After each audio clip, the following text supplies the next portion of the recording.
Okay. So share this. So this is kind of just defining marriage and family. And as I said, it's a different conceptualization because this is more what definitions you would use if you were doing research or the like, and it doesn't necessarily always fit our definitions we have in everyday life. Okay, and so we're going to start with um, whoops. Uh, we're going to start with a term that's called exogamy. And this is marriage outside of a certain group or outside cultural norms. So strongly held, don't think about it. Exogamy is much like the definitions that were provided by many of you in this class, where you can have interracial marriage. You can have different cultural marriage. So, in Europe, if you think about a German marrying a Russian as an example, in the United States, you could think of a Native American marrying a in the East Coast. Again, I'll bring up there's a lot of German cultures, and that would be considered exogamy relationship. Um, and the interesting thing about when we get into this type of and we talk about this type of marriage relationship is that a lot of conflict occurs in these relationships because of strongly held cultural beliefs. And so as we go through the course, we'll look at the uniqueness of, for example, interracial relationships and how they can have unique challenges, but we'll also see how they can have unique advantages to traditional in cultural relationships.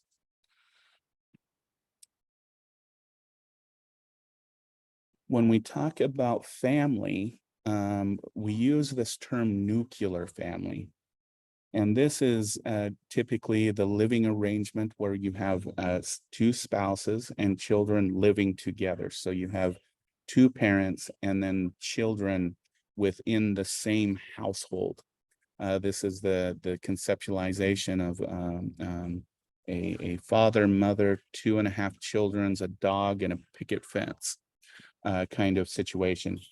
The definition nuclear family actually again is a more of a modern term. It started to develop in the 1950s because it was believed that the family was the core to any community, that it's the family system that holds communities together, and that when you get a disintegration of the family system, you start to see communities fall apart.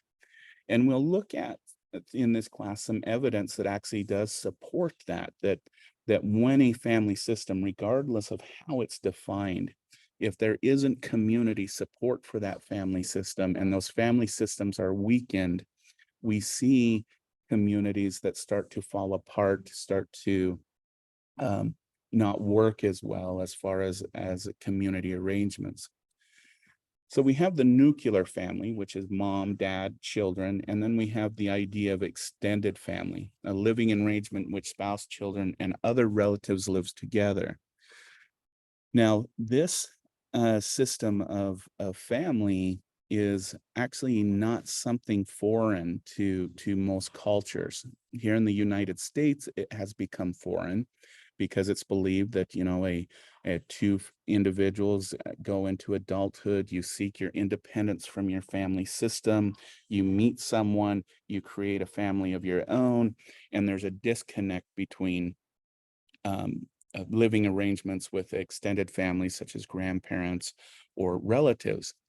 But this again is a relatively new concept in the United States. It started to emerge again in the 1940s, 1950s, when we were really doing individualistic, the individualism here in the United States really started to take off. In traditional families, when we're talking pre-1950s in Western culture specifically, it was not uncommon to have grandparents living with their children and with their grandchildren, and the family system was grandparents would take care of children, and help the parents out, where plus also provide that historical knowledge of family. And then you see that extension going through the family. And this still holds true for many subcultures in the United States, such as many Native American cultures. Tana Otham culture often has extended family living in under the same household. Many Mexican American families, especially if they have Mexican origin, still hold that extended relatives and grandparents living with their children. And so in subcultures here in the United States, this still holds true, but there's still this disconnect in the broader culture about you should have an independent home. Your parents should be taken care of in their own home. And so that's kind of again a recent change, and we'll talk about that conflict that creates not only for the broader cultures, but those subcultures within the United States still hold that extended family idea living under the same household, and the conflict that it creates. And so we'll get into that throughout the class. When we talk about types of marriage, marriage and family, we usually divide them into monogamy or polygamy. Monogamy is two married partners. And here in the United States, we practice serial monogamy, where most people are not, well, actually that's true, because our divorce rates are now greater than 50%. They're around 63%. And we see that people do serial monogamy when you're in one relationship, and then when that relationship ends, you go into the next relationship. Um, there is a version of monogamy where you have two separate families, which is a unique one. Polygamy is when you have three or more marriage partners, and there's a couple types of polygamy.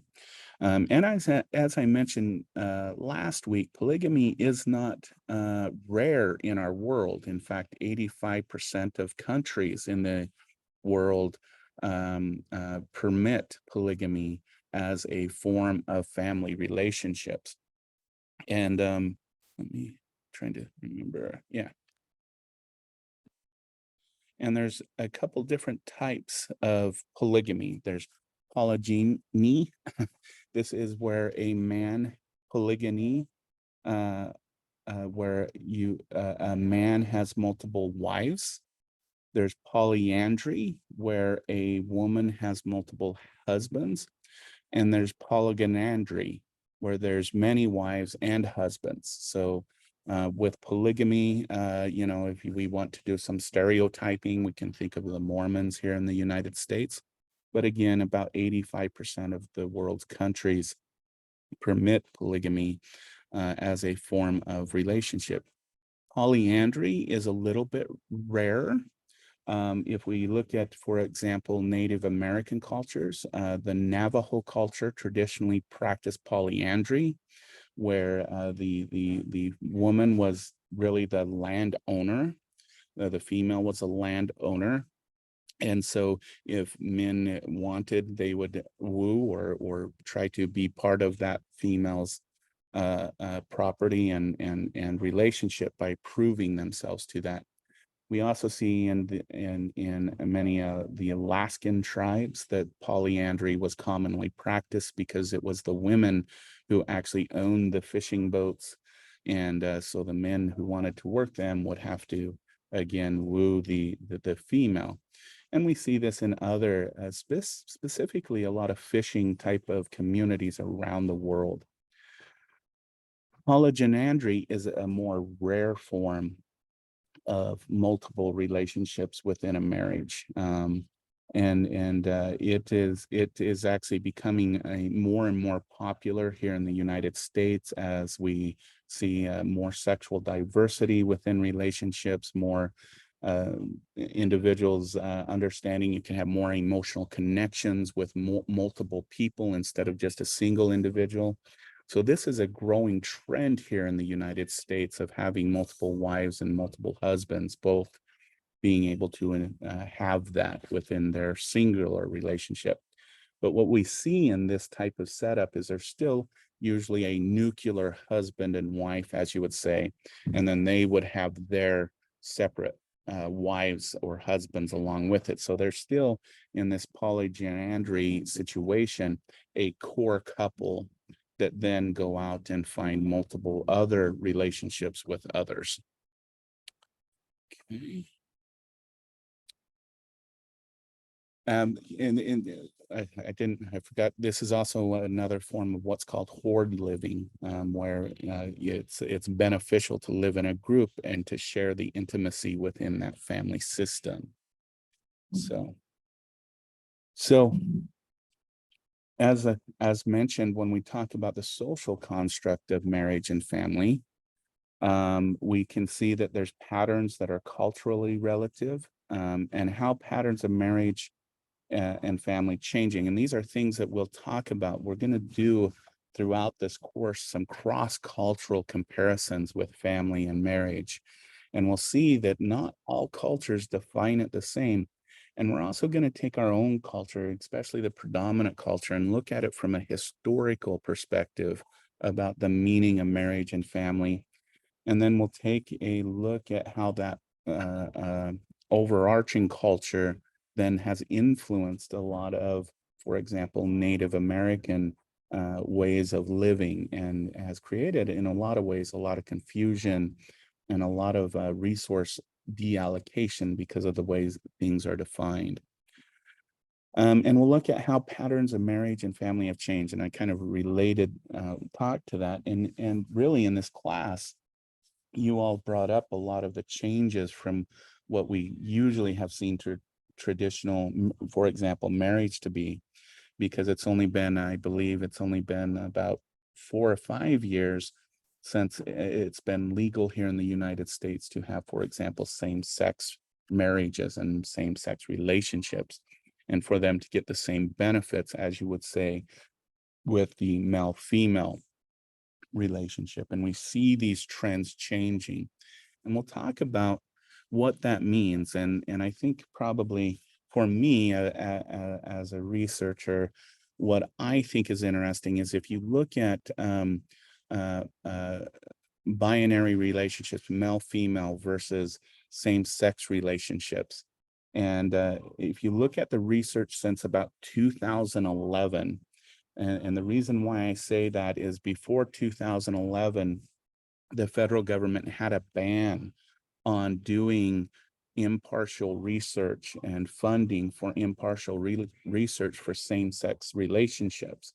And so before about 2011, any research done on same-sex couples was really done by special interest organizations who either were for or against same-sex relationships. But after 2011, we see federal funding, which allowed a lot of researchers to do more impartial research on same-sex and comparing it to male-female relationships.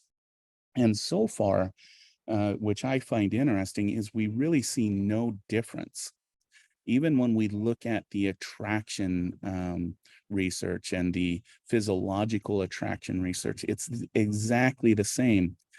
We see the same rates of relationship discourse. For example, we have the same rates of domestic violence in same-sex relationships as we do male-female relationships.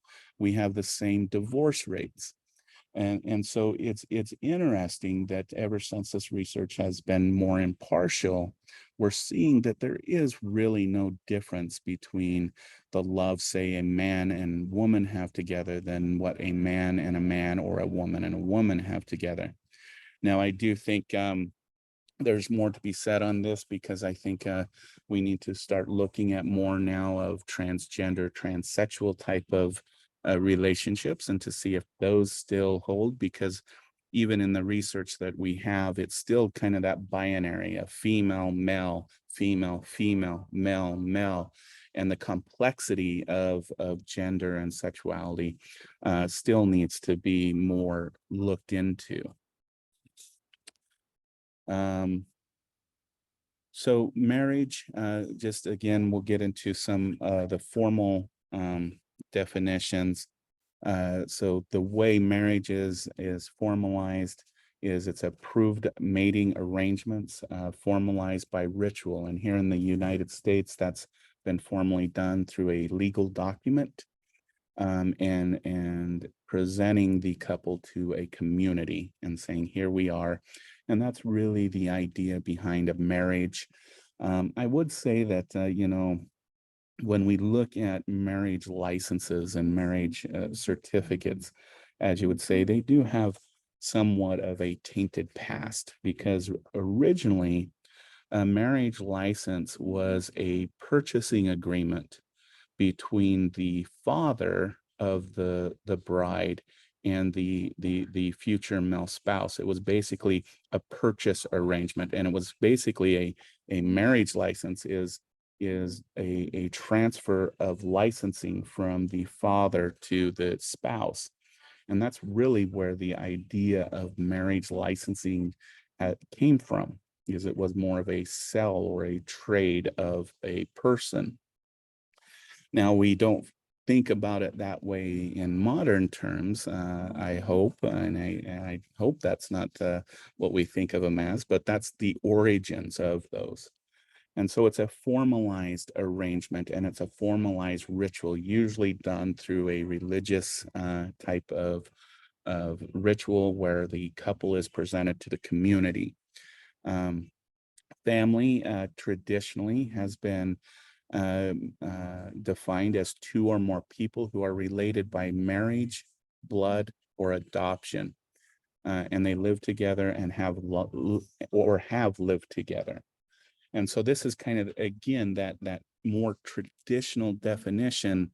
The unfortunate part about it, again, is this is really how the legal system defines it. And so it gives certain legal rights to these formal definitions versus the ones that really, I think, the class is really looking at when we think about marriage and family. Okay. When we talk about family of orientation, that's where a person grows up, the people they grow up with, and family of procreation is where a person was born. So again, these are just some definitions. So when we're talking about the complexity of family and we're talking about the orientation, that's where a person grows up, the situation they grow up in. And when we talk about the family of procreation, that was a family that a person was born into. And this becomes important when we talk about blended families and when we talk about especially families with adoption, because there's complexities that start to arise between the family of orientation and the family of procreation. And we'll talk about those specific dynamics when we get to that area. And again, this is just bringing up the different types of marriage group norms. So cultural norms so strongly held, they don't think about it. Exogamy is marriage outside of a certain group. Endogamy is marriage within a certain group. So again, these are just some terms that I want everybody to be aware of. When we talk about patterns of descent, and again, this is just all terminology so that we have a grounding. When we talk about patterns of descent, we talk about bilineal or bilateral. This is when a person traces both their mother and father's side of the house. And this is a pattern for our dominant culture. So usually in the dominant culture in the United States, family is traced through both family lineages. And that's, you know, you think about the family trees. If you go on to one of those heredity websites and you look at your family history, they usually trace it from both parents. Patrilineal is when family history is traced only on the father's side, and matrilineal is traced only on the mother's side. And this is where we see in a lot of our subcultures here in the United States, we see that some of our subcultures, and again, we're talking Native American, and it really depends upon the tribe. We're also talking about certain African American and certain Mexican American subcultures, is some trace along the father's line and some trace along the mother's line. And so, you know, when you're introducing, you know, your tribe or where you come from, it usually is from one side or the other in a lot of, for example, Native American communities. So, we have seen some changes in this, where some Native American communities or individuals are choosing to take both sides, and then there's some that stick with the traditional line. And so we'll talk about this and talk about these patterns, and we'll also talk about why they matter from a individual and a cultural perspective, and how you know, we need to both honor the way someone thinks about their descent and not try to uh, press upon them a way that they should be thinking about where they come from. All right. Okay, so today I just wanted to make sure we went through those definitions. Does anybody have any questions about those definitions, about the terminology that was used? Again, I believe this presentation is posted in our Canvas, but I wanted to go through them and give some explanation and how they relate. They're going to relate to our class. Does anybody have any questions?